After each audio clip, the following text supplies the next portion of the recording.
안녕하세요. 그녀의 북살롱 미셸입니다. 네, 오늘은 철학책 한 권을 소개해 드리려고 합니다. 마르틴 하이데거의 존재와 시간, Being and Time 이라는 멋있는 책이에요. 우선은 마르틴 하이데거에 대한 이 유명한 분에 대한 소개를 좀 해드리죠. 마르틴 하이데거는 1889년에 독일 남서부의 메스키르히라는 작은 마을의 보수적인 카톨릭 가정에서 태어났다. 그는 14세 때 사제가 될 생각으로 신학대학에 들어갔지만 문학과 철학, 과학을 공부하기 위해 이내 그곳 신학대학을 떠났다. 18세 때에는 철학자 브렌타노의 아리스토텔레스에 따른 존재의 다양한 의미라는 논문들을 읽고 깨달음을 얻었으며 이를 계기로 후설의 작품을 탐독하기 시작했다. 20대 때에는 카톨릭 잡지의 논문을 발표하고 1913년에 철학 박사 학위를 받았다. 2년 후에는 중세 철학자 던스 스코터스에 관한 박사후 논문을 완성했다. 자, 다음 부분이 좀 더 재미있으실 만한 그런 내용이에요. 1918년에 하이데거는 프라이부르크 대학교의 사강사 겸 후설의 조교가 되었다. 그가 굉장히 탐독했던 빠져있었던 교수님의 제자, 조교가 된 거예요. 1923년에는 마르부르크 대학교의 조교수로 임명되었고 1928년에는 다시 모교로 돌아와 교수가 되었다. 강경한 독일 민족주의자였던 그는 나치당의 공격적인 국가 사회주의에 이끌렸고 그래서 프라이부르크 대학교의 총장이 된 후 대학 조직을 개편하라는 나치의 지침을 따랐습니다. 그 지침에는 유대인 학생 차별 조치도 포함되어 있었죠. 그러나 종전 후 탈나치와 청문회에서 한나 아렌트, 우리에게 유명한 그 한나 아렌트는 자신이 국가 사회주의의 순진한 신봉자였을 뿐 나치가 집권하여 어떤 짓을 할지는 예상하지 못했다고 변론한 하이데거를 도왔어요. 지지했어요. 두 사람은 관계가 있었죠. 1976년에 하이데거가 사망할 때까지 계속 하이데거와 한나 아렌트는 연락을 주고받았습니다. 처음에 만난 건 제자와 교수의 관계였었다고 하고요. 아직까지도 많이 회자되죠. 하이데거의 이 변론이 팩트인가? 정말 하이데거는 몰랐던 걸까? 어쩌면 혹시 그에게도 독일인과 당시에 히틀러와 같은 그런 독일인의 우월주의와 같은 좀 그런 측면은 없지 않았을까. 그런 실망감? 그런 것들이 있죠. 네, 좀 목이 풀릴 동안에 그 하이데거에 대해서 짧은 소개 드려봤고요. 오늘 소개해드릴 이 존재와 시간이라는 책은요 1927년에 발간이 됐어요. 굉장히 멋있는 책이긴 한데 내용이 많이 어렵다고 하네요. 저도 접해보지는 못했습니다. 제가 지금 읽어드리고 있는 텍스트는 톰 버틀러 모던이 지은 짧고 깊은 철학 50이라는 책에 있는 내용을 소개해드리고 있어요. 원문은 굉장히 어렵겠지만 오늘 소개해드릴 이 내용들을 우선 접하시고 나면 그래도 하이데거를 좀 더 알고 싶다 하는 그런 생각이 생기실 것도 같습니다. 들어가는 부분에 나와 있는 문장 읽어드릴게요. 인간의 실존은 불가사의하고 진정한 인간이란 이런 불가사의함을 고찰하면서도 실세계에서 자신의 가능성을 최대한 실현하며 살아가는 사람이다. 이 내용이 이 존재와 시간이라는 이 멋있는 책의 어떤 아주 결론적인 그런 메시지인 것 같습니다. 저한테도 울림이 있는 그런 문장이네요. 또 다른 문장 읽어드릴게요. 왜 무가 아니고 존재가 있는가? 이것이 의문이다. 물론 이것이 시간 순서적 측면에서 첫 번째 의문은 아니다. 그렇지만 우리는 누구나 한 번쯤 어쩌면 때때로 무슨 일이 벌어지는지도 똑똑히 모르는 채 이 의문의 감춰진 힘에 스쳤을지 모른다. 지독한 절망 속에서 예를 들면 모든 사물의 무게가 사라지고 그 의미가 어둠에 잠길 때 이 의문이 불쑥 치솟는 것이다. 저에게는 이 문구가 무슨 일이 벌어지는지도 똑똑히 모르는 채 또 다른 문장 소개해 드리겠습니다. 우리는 실존의 개념을 존재 가능성으로 규정해 왔다. 그런데 이것은 어떤 경우에도 나의 가능성이므로 본래성이나 비본래성 또는 어느 쪽이든 무차별한 상태를 향해 열려 있다. 이 문장에서는 어느 쪽이든 무차별한 상태를 향해 이 문구가 눈에 들어옵니다. 자, 이제 본론으로 좀 들어가 볼게요. 20세기의 가장 위대한 철학자로 손꼽히는 마르틴 하이데거는 언뜻 뻔해 보이는 주제나 질문에 과학 수사적 접근 방식으로 현대 철학에 꾸준히 막대한 영향을 미치고 있다. 그의 대표작인 존재와 시간은 잘 알려졌다시피 12년간의 무명기 끝에 나온 터라 마치 하늘에서 난데없이 뚝 떨어진 듯 보였다. 그러나 사실 하이데거는 수년간의 강의로 열혈 청중을 거느리며 이미 독일 학생들 사이에서 진정 독창적인 제야 사상가로서 명성을 얻고 있었다. 한때 그의 제자였던 한나 아렌트의 유명한 말처럼 고작 이름뿐이었지만 그 이름은 마치 숨은 왕의 소문과 같이 온 독일을 떠돌았다. 어마어마했다는 거죠. 지금처럼 SNS가 있는 것도 아니고 인터넷이 있는 것도 아닌 그런 시절에 말입니다. 존재와 시간은 하이데거가 프라이부르크 대학교의 철학과 교수직에 지원하기 위해 출간한 책으로 본래는 훨씬 더 방대한 작품의 일부로 기획되었다. 이 책이 국제적인 호평을 받으며 하이데거는 스승인 에드문트 후설의 뒤를 이어 프라이부르크 대학교의 총장 자리에 올랐다. 그러나 이 자리는 하이데거의 순진한 보기에 따라서는 그저 지극히 암울한 정치적 인식을 만방에 폭로하는 계기가 되었다. 그가 공개적으로 나치당을 지지하고 나섰던 것이다. 그게 지침에 포함되어 있었던 거죠.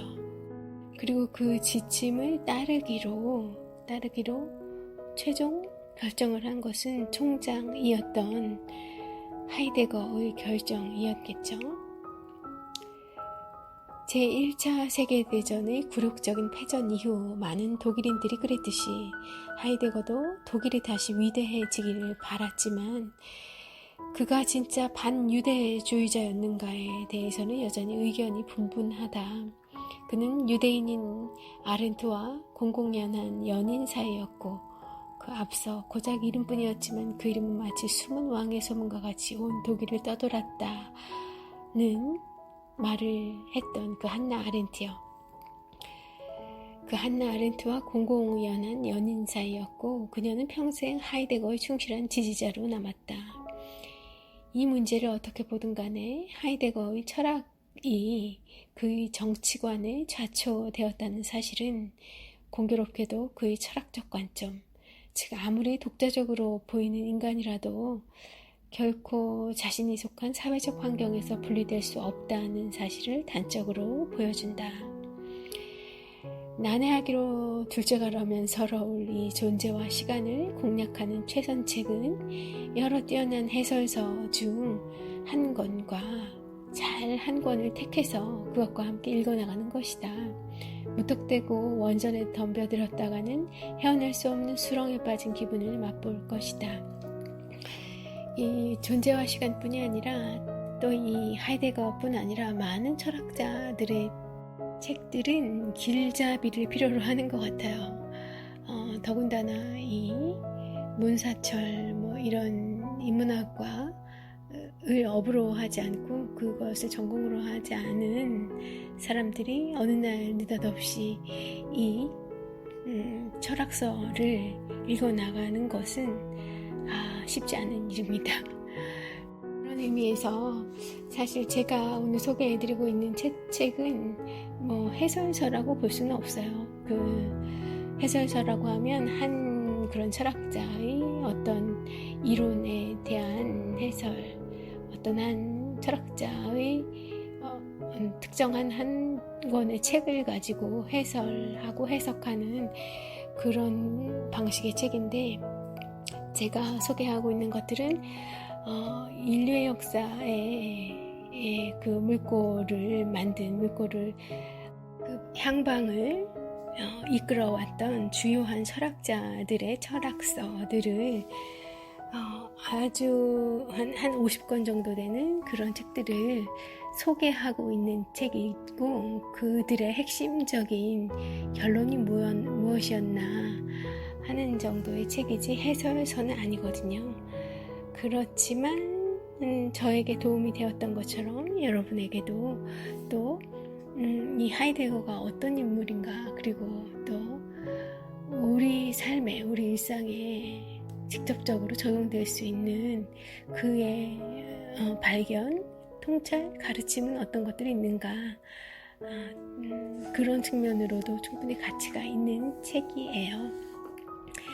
자, 이 책에서 다루고 있는 이 존재와 시간이라는 하이데거의 철학에 포함된 몇 가지 핵심적인 화두들을 소개해 드려 보겠습니다.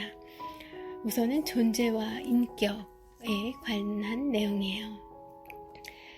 존재와 시간의 도입부에서 하이데거는 고대와 중세에도 분명히 존재의 의문을 품은 철학자들이 있었지만 아무도 제대로 탐구하지는 못했다고 지적한다. 모든 사람이 존재하고 있고, 그래서 존재한다는 게 무엇인지 알기 때문에 별도의 의문은 불필요하게 여겨졌던 것이다. 그러나 하이데거는 철학적 분석의 측면에서 존재의 의미는 어둠 속에 가려져 있다고 말한다. 아직 밝혀지지 않았고 탐구해야 한다. 철학적 관점에서 존재라는 게 무엇인지에 대해서 밝혀야 한다. 그런 얘기겠죠? 후대 연구자들은 이 질문에 관한 하이데거의 대답을 붙들고 오늘날까지도 씨름하고 있다.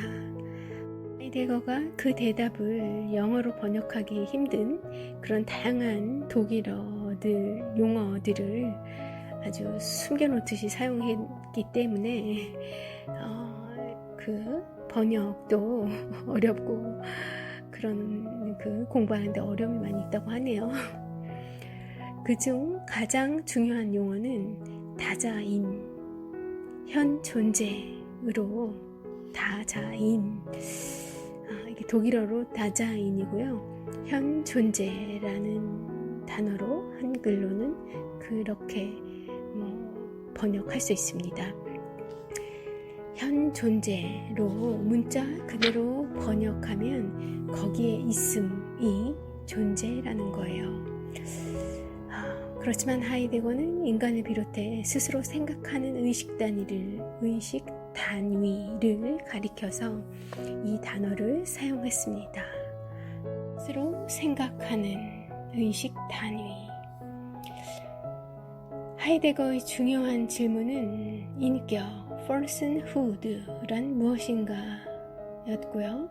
시간과 공간으로 제한된 이 세계에서 인간으로 산다는 것은 과연 어떤 의미인가? 이런 질문들이었어요. 이 시간과 공간으로 제한된 이 세계에서 인간으로 산다는 것은 어떤 의미인가?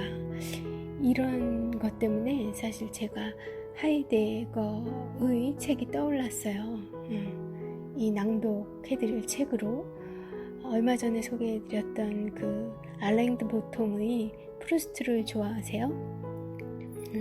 그 책에 나와 있는 그 시간에 대한 그 개념,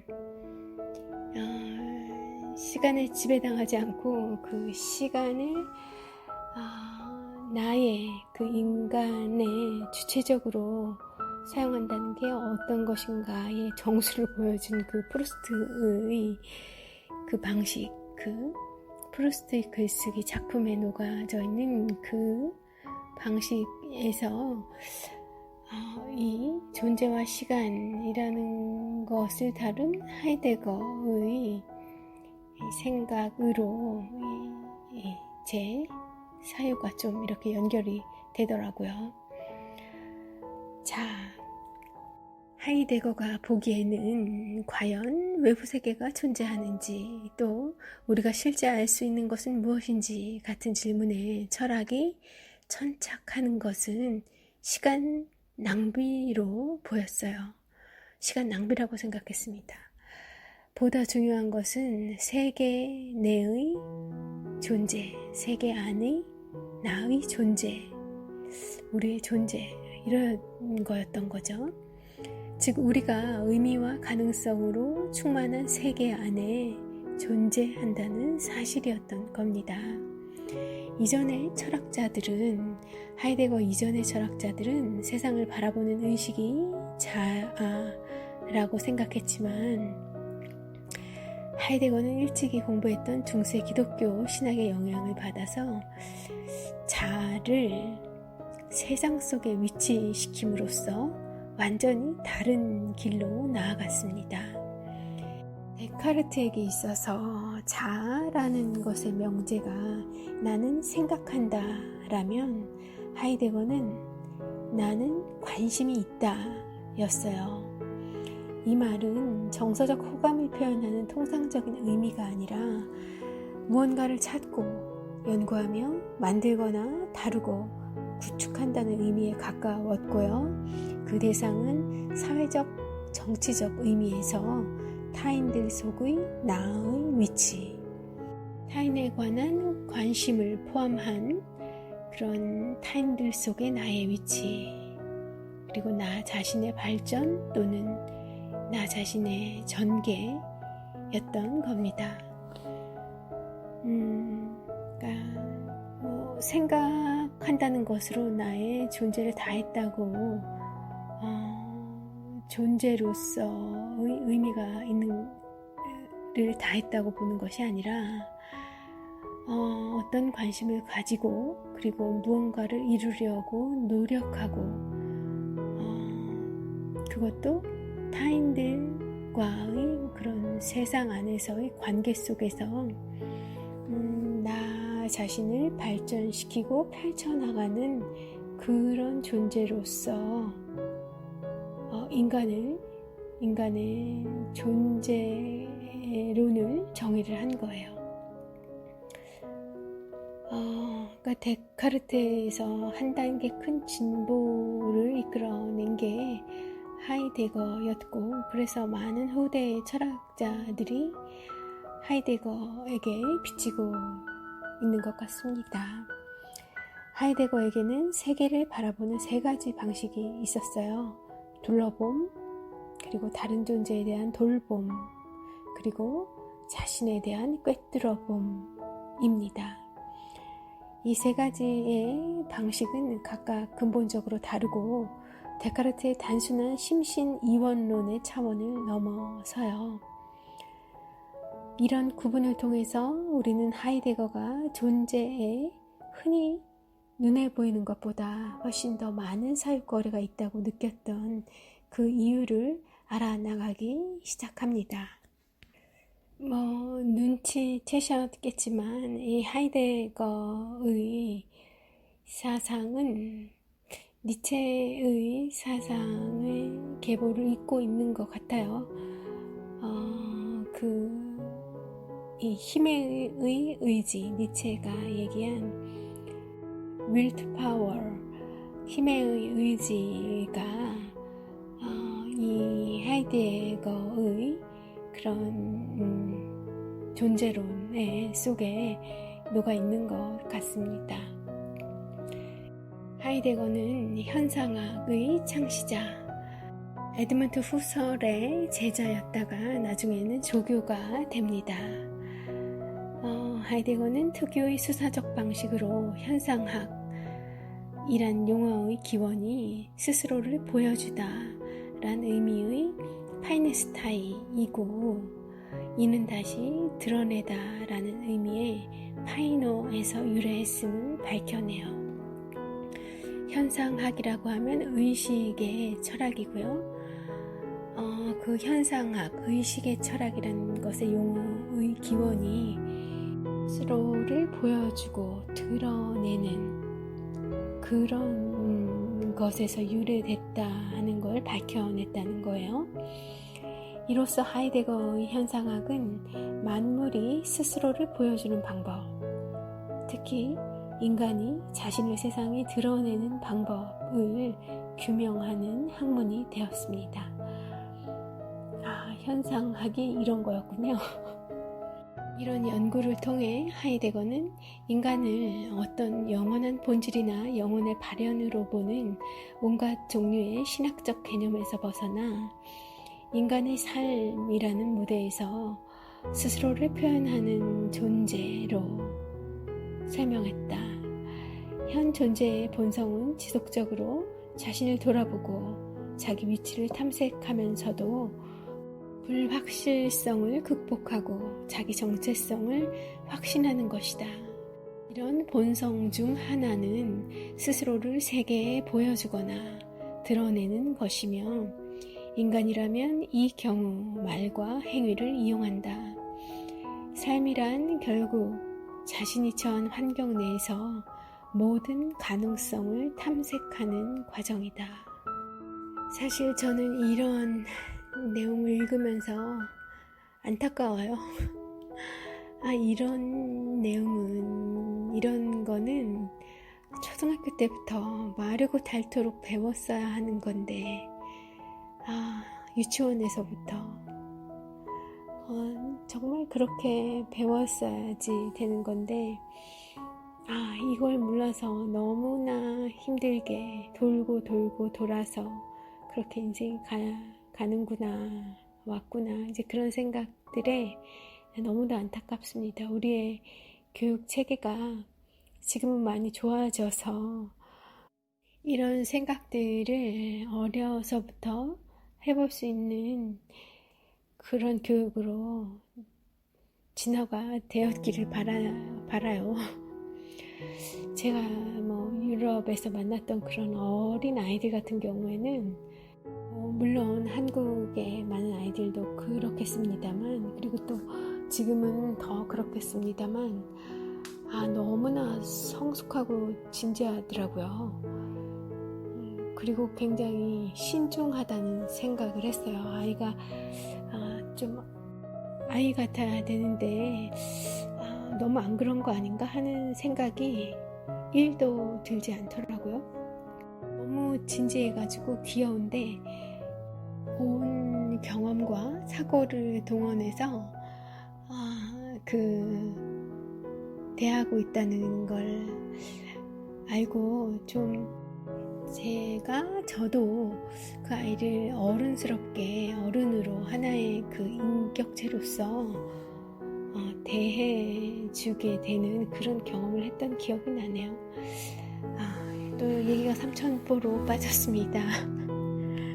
삶이란 결국 자신이 처한 환경 내에서 모든 가능성을 탐색하는 과정이다 라는 그 문장으로 다시 돌아오고요. 세계에 내던져지다 라는 의미의 피투성, 그러니까 이 던져짐을 당하다 라는 의미죠. 이 피투성은 존재와 시간에서 결정적인 개념이다. 인간은 스스로 선택하지 않은 특정한 시간과 공간, 스스로 선택하지 않은 가족 속에 내던져지고, 인생이란 이런 시간과 공간 영역으로의 내던져짐을 이해하는 과정이다. 나는 어떻게 이곳에 왔을까? 나는 왜 여기에 있는가? 나는 지금 무엇을 하는가? 이런 당혹감에는 일부 선천적인 죄의식 내지는 부채감이 내재해 있다.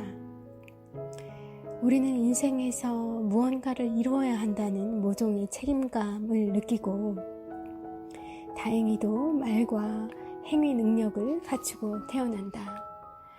이런 능력을 활용할 때 우리는 인생의 의미를 발견한다.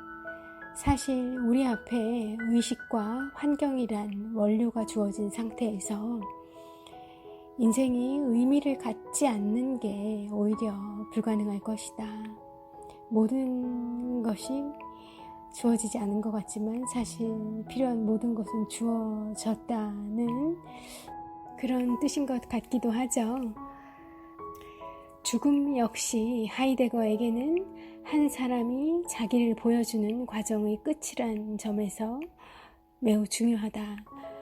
죽음 그 자체도 본질적으로 무엇인가를 드러낼 수 있는 것이다.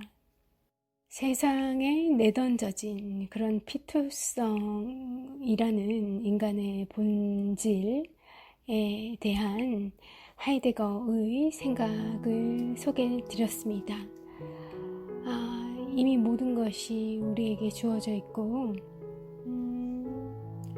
우리가 할 따름이라는 그런 견지를 좀 엿볼 수 있네요. 어떻게 하이데거라는 철학자가 어떤 사상을 우리에게 제안하고 있는 제시한 철학자인지 조금 감 오시죠? 굉장히 의지가 넘치는 그런 의지적인 철학자예요. 자, 이제 또 테마를 바꿔서 하이데거가 좀 이렇게 집중해서 조명했던 인간의 기분, 감정 이런 것들에 대해 소개 드려보겠습니다. 하이데거는 기분과 감정에 대해 종래의 심리학적 해석들과는 전혀 다른 관점을 제시합니다. 그는 인간이란 존재의 본질을 끊임없이 변화하는 감정 상태로 봐요. 인간 자체가 끊임없이 변화하는 감정 상태다. 이 문장을 보면 저희가 느낄 수 있는 건 감정을 굉장히 중요시한다는 거죠. 굉장히 비중을 높이 많이 두고 있는 거예요. 우리의 느낌과 기분은 실생활이나 일에 비해 무시되거나 간과되어야 할 것이 아니라 바로 우리 존재의 중심이라는 입장이었고요. 우리는 어느 한순간에도 감정을 경험하고 있거나 적어도 자신이 무엇인가를 대하는 방식을 느끼고 있다. 그러니까 항상 우리의 그 감정, 느낌 이런 것이 우리로부터 멀어져 있는 순간은 단 한순간도 없다는 얘기죠. 기분이란 긍정적이든 부정적이든 세계에 대한 우리의 반응을 유발한다. 기분 때문에 우리는 중립적으로 남아있을 수가 없다. 기분은 우리가 지금 이 순간 존재한다는 게 어떤 일인지를 늘 의식하게 만든다. 너무 좀 이렇게 이분법적으로 나의 기분을 판단한다 그런 좀 느낌도 오는데요. 좀 더 소개드리면 실제로 우리는 중립적인 논리적 추론을 통해서가 아니라 성향이나 기분에 따라 세계를 이해한다. 하이데거 연구자인 톰 그리브즈의 분석처럼 하이데거라면 이른바 감성지능을 여러 종류의 지능 중 하나로 보지 않았을 것이다. 하이데거는 모든 지능이 감정과 성향을 토대로 형성되거나 그의 표현을 그대로 빌리자면 이해란 항상 기분적으로 규정된다고 주장한다. 저는 이 맥락에서는 살짝 하이데거에게 실망감이 몰려오네요. 어쩌면 제가 좀 하이데거에게 편견이 있는 것 같기도 하고요. 나치의 입장에 어느 정도 동조했던 팩트 자체를 제 머릿속에서 좀 지울 수 없기도 한데다가 굉장히 의지적이고 적인 그런 측면이 강한 하이데거라고 생각을 했는데 아니에요. 이런 면이 그에게는 있었네요. 기분을, 감정을 굉장히 중요하게 생각을 했고 그것이 우리 인간에게 이성만큼이나 중요하게 작용을 한다 이런 정도가 아니라 오히려 저에게는 어느 정도로 느껴지냐면요, 그것이 오히려 더 인간을 추동하는 그런 에너지다 라고, 어쩌면 그것에 더 많은 무게중심을 두는 것 같다는 생각도 들고, 조금은 과격하고 급진적인 성향이 되게 강한 사람이구나 하는 느낌을 받게 됩니다. 굉장히 하이데거에 대해서 섣부른 판단일 수도 있겠습니다만 그의 선택들이나 그의 일생과 같이 전체적인 입장에서 분석을 한다면 분명히 그런 측면이 이분 하이데거에겐 되게 강한 것 같아요. 그래서 이분에게 팬들이 굉장히 많았을 수도 있겠다.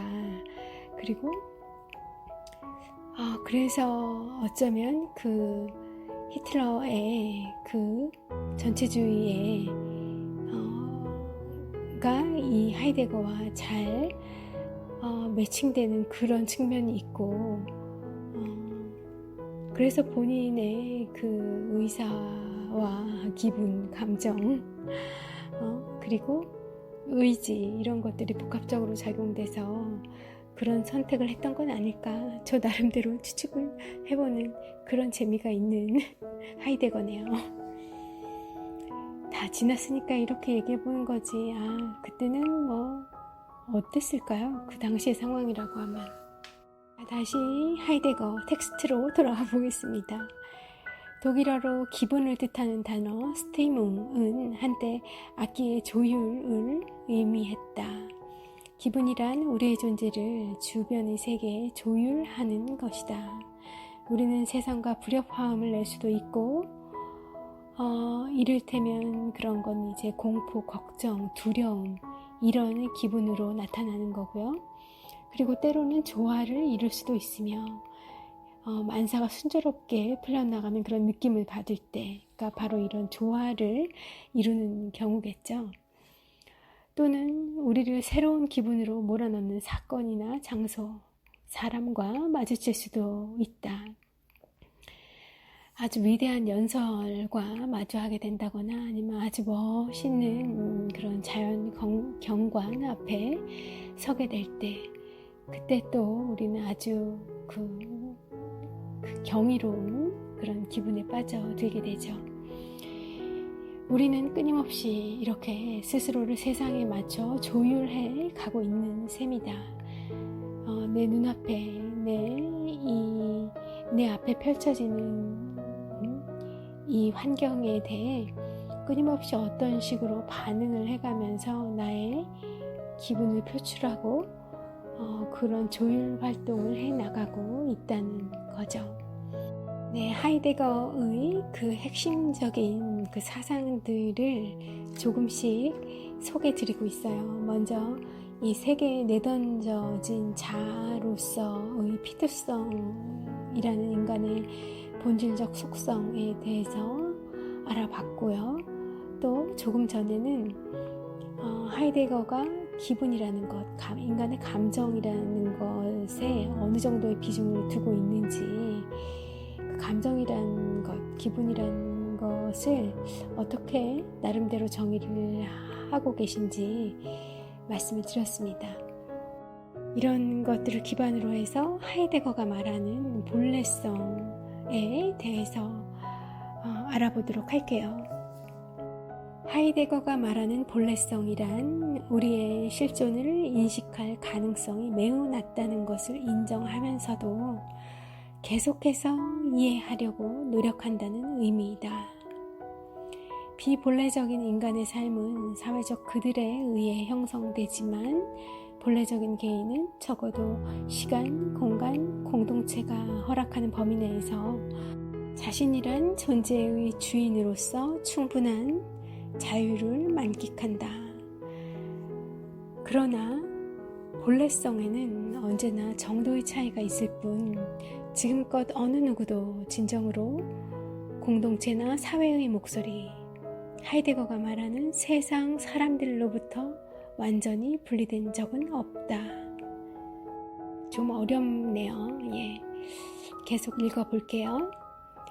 하이데거에 따르면 실존의 본질적 속성은 그것이 나의 것이라는 점이다. 이런 깨달음에는 엄청난 파급 효과가 있다.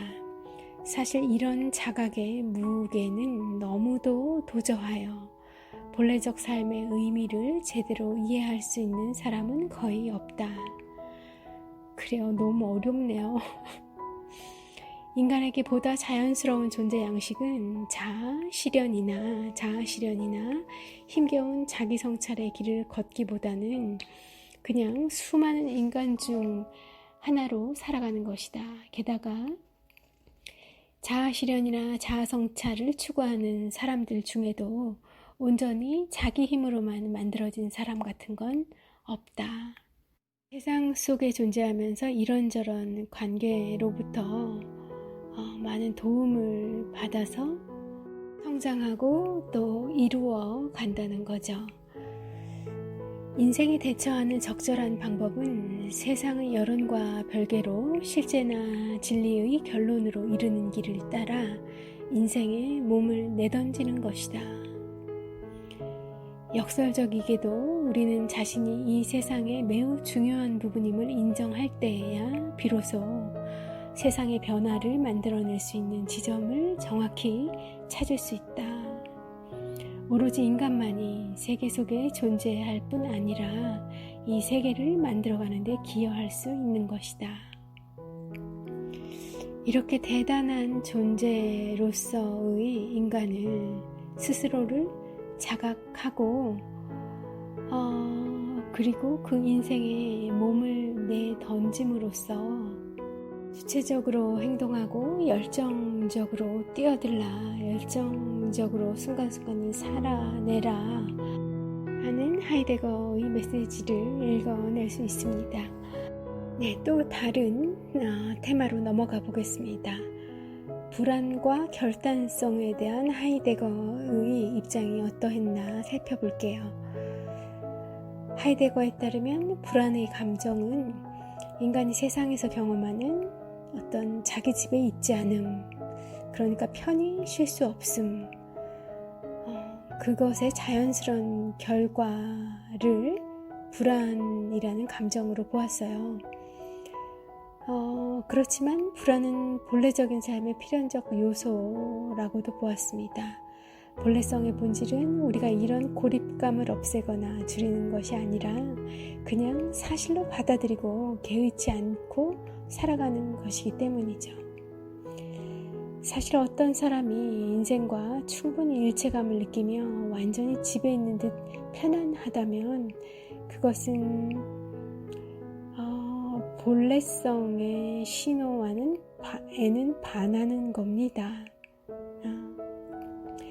그가 아직 우발적이고 완전히 불가사의한 실존을 충분히 인식하지 못한다는 의미라고 볼 수 있죠. 쉽게 표현하면 철이 덜 들었다, 그런 의미겠죠. 하이데거의 생각에 의하면 인간의 위대함은 자기 존재의 수수께끼를 궁금해하면서도 그런 불확실성과 그에 따른 공포를 받아들이고 어떤 경우에도 인생에서 무엇이든 해보는 것을 선택한다는 데 있습니다. 그러니까 하이데거에게 불안은 그냥 필연적 요소이기도 하고 늘 있는 거라는 거죠. 늘 있기 때문에 편안하다는 것은 아니고 늘 나를 뭔가 불안하게 하는 그런 요소가 함께 있다는 거예요. 불안으로부터 벗어날 수 없다는 거죠.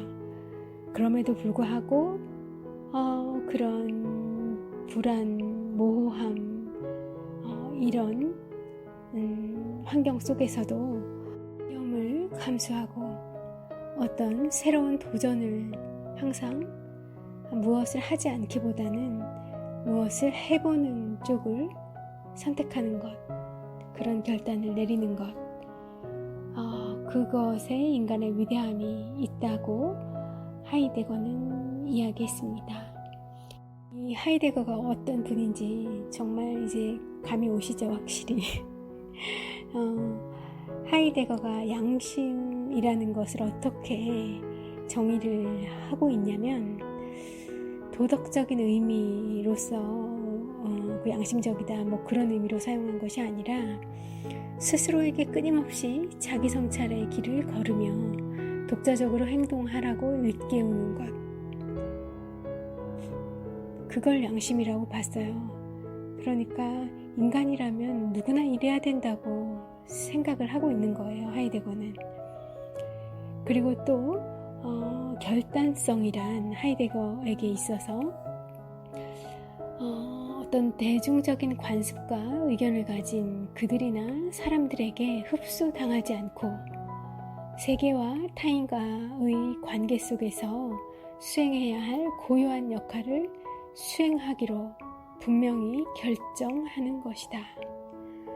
그러니까 세상이 정의한 대로, 세상의 생각대로, 바램대로 어떤 선택을 내리는 것이 아니라 고유한 그런 입장과 판단에 의해 나의 행로를 분명히 결정하는 것, 그것을 결단성이라고 정의했고요. 그래서 그 양심과 결단성이라는 것을 매우 중요하게 추구했죠.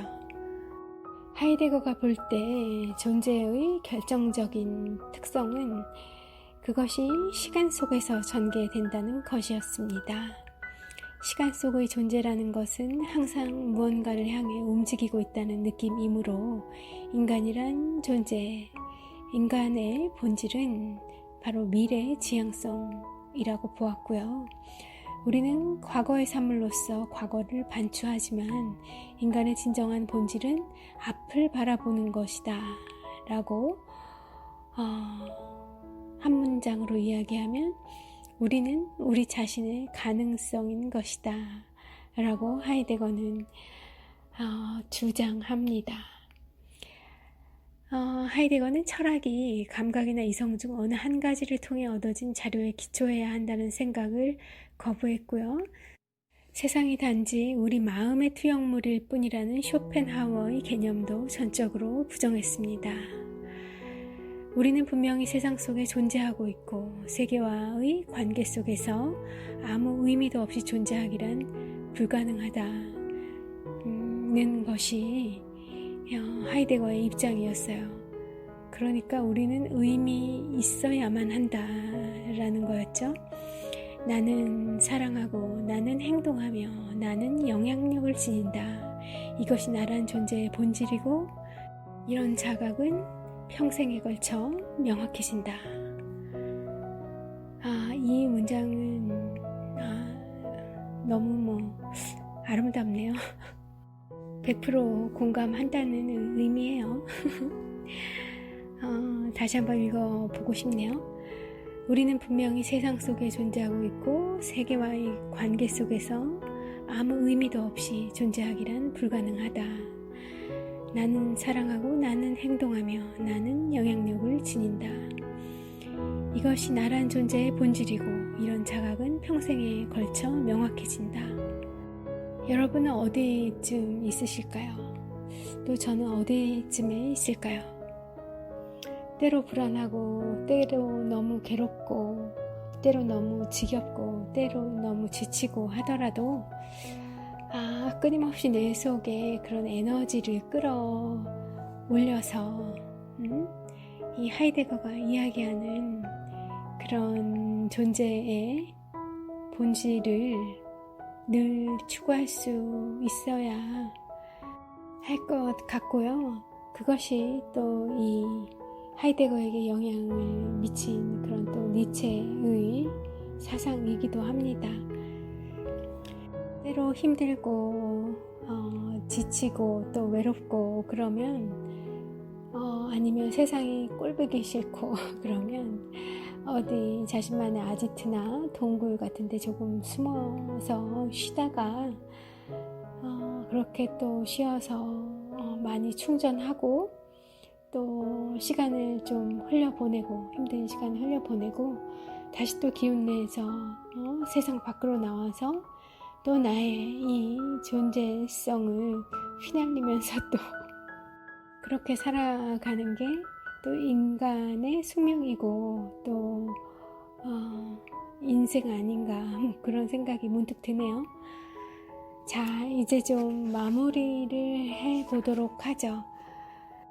하이데거의 본래적, 비본래적 존재 양식의 구분은 상식적으로도 충분히 수긍할 만하다. 우리는 보통 인간에게 사교적이고 당대의 관습을 받아들이며 정치생활에서 제 역할을 하도록 요구한다. 그러면서도 인간이 스스로의 가능성을 파악하고 이로써 무엇인가를 이룩해내는 것이 진정한 삶이라는 데에는 다들 동의한다. 이 사회 속에 사회의 틀 안에서 그 관습대로 살 것을 요구받지만 그러나 또 그 관습을 깨고 또 새로운 무언가를 새로운 미래를 만들어내는 그런 결과를 원하는 이런 좀 모순적인 그런 사회의 요구가 있죠. 존재와 시간, 이 하이데거의 존재와 시간은 그 딱딱한 문체에도 불구하고 시정일관, 인간의 가능성과 존재라는 특권에 대한 열정으로 끌어오르는 작품이다. 실존으로 내던져진 그 당혹감을 극복하고 내 의지로 내던져진 그 가족, 그 상황 아니지만 그럼에도 불구하고 그것을 극복하고 시간 속에서 강인한 자아를 구축하는 것이 얼마든지 가능하다는 하이데거의 전언이다. 네, 이 짧은 1시간 정도 분량의 이 방송을 통해서 하이데거를 다 이해한다는 건 불가능하겠죠. 가능한 일이 아니고요. 하이데거라는 사람이 어떤 사람이었나, 한나 아렌트와 어떤 관계였다고 하는데 니체의 영향을 받았고 그리고 나치에게 동조했다는 그 철학자, 왠지 모르게 믿음이 가지 않는 그 철학자에 대해서 궁금한 점들만 많이 생기셨다고 하면 그것도 또 의미 있는 것 같아요. 그리고 하이데거가 이런 생각들을 우리에게 불어넣어주고자 했구나 하는 정도의 감만 좀 맛만 보실 수 있었어도 나름 괜찮은 시간이지 않으셨을까 저 혼자 생각을 해보고요. 저는 이상하게 이 하이데거의 이 메시지, 철학적 그런 이론, 주장 이런 거보다는 하이데거라는 사람이 어떤 사람이었나 그런 쪽으로 관심이 더 가지네요. 그렇다고 해서 제가 별로 선호하는 스타일의 사람은 아닌데, 그가 어떤 환경에서 어떻게 자라서 어떤 공부들을 했고 어떤 과정을 거쳐서 그런 결론에 도달했었구나, 이런 생각들을 하면서 하이데거의 존재, 하이데거의 시간을 이렇게 두루 살펴보는 그런 경험이었습니다. 어떻게 보면 돈키호테처럼 너가 하고 싶은 걸 신나게 재밌게 열심히 아주 열정적으로 혼신의 힘을 다해 그렇게 온 열정을 다 바쳐서 살아야만 한다, 인간이라면, 뭐 이런 이야기를 너무 어렵고 너무 추상적으로, 그리고 좀 너무 무지막지하게 펼쳐놓은 것이 아닌가. 어떻게 보면 이 세르반테스, 돈키호테를 쓴 그 세르반테스가 더 철학적이지 않은가, 그런 생각도 들고요. 자, 이 정도 하고요. 미셸은 물러가겠습니다. 오늘 월요일이었는데 좋은 하루였는지 모르겠어요. 편안한 밤 되시고 저는 내일 또 찾아오겠습니다. 함께 해주셔서 너무나 감사해요. 미셸이었습니다.